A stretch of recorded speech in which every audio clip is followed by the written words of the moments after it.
На денешен ден во 37-та година роден е римскиот цар Нерон Клавдиј Цезар Август Германик, еден од најконтраверзните владетели во историјата на Римското царство. На престолот во 54-та година го донела неговата мајка Јулија Агрипина Помладата. На денешен ден во 1832 година роден е Александар Густав Ајфел, француски инженер и градител на познатата Ефелова кула во Париз, која е висока 320 метри. Позната е неговата конструкција на статуата на слободата на влезот во њујоршкото пристаниште. На овој датум во 1840 година ковчегот со посмртните останки на францускиот цар Наполеон I бил положен во домот на инвалидите во Париз, 19 години по неговата смрт на островот Света Елена.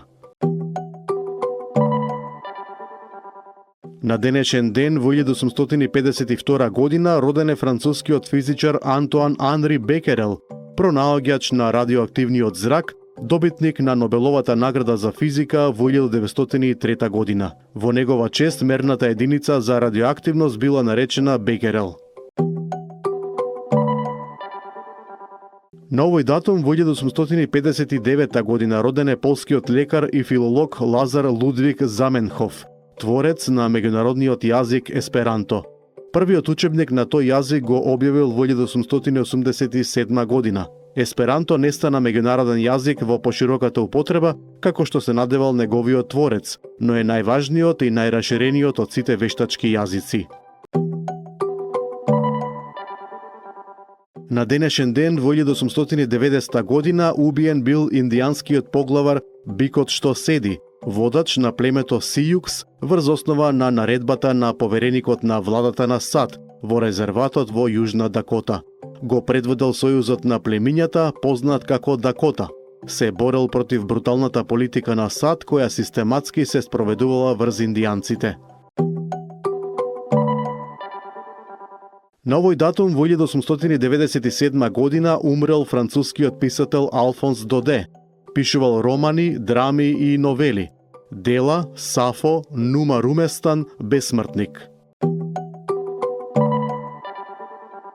На денешен ден во 1910 година во селото Горни Борди, Серско, е роден Михел Сматракалев, познат под псевдонимот Ангел Жаров, македонски револуционер, публицист и писател, еден од основачите на македонскиот литературен кружок во Софија, 1938-1941 година.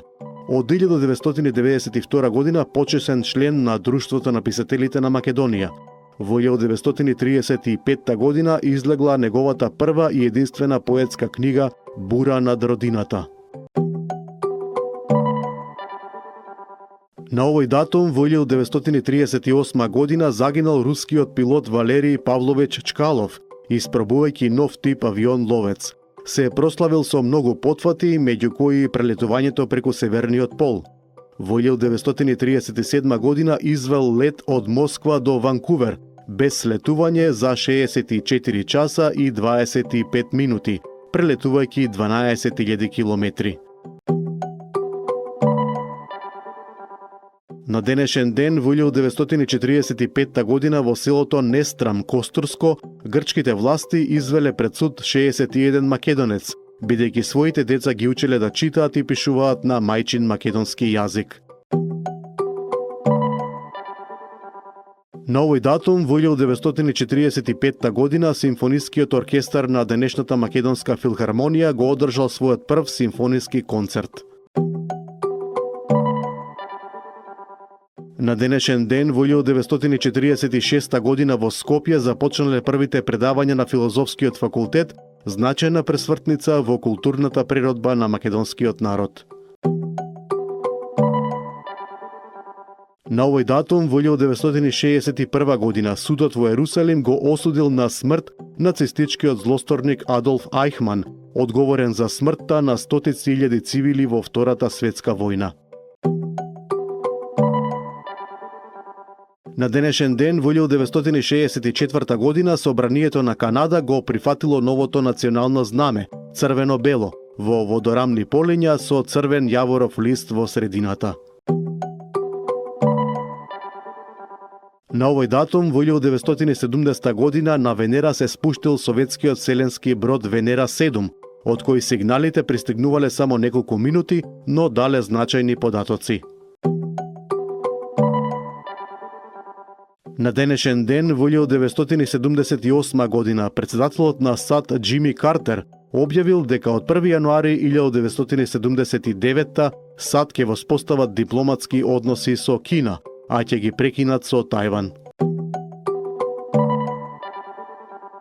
На денешен ден во 1999 година во Собранието на Република Македонија била одржана инаугурацијата на новиот председател Борис Трајковски, втор поред по осамостојувањето. На овој датум во 2000 година украинскиот председател Леонид Кучма наредил да се затвори нуклеарната електрана во Чернобил 14 години по катастрофата. На денешен ден во 2004 година на југот на Франција бил отворен највисокиот друмски мост во светот Мио, со столб висок 340 метри и должина од 2 километра. На овој датум во 2006 година Јапонија добила Министерство за одбрана за прв пат по Втората светска војна наместо дотогашната Агенција за одбрана.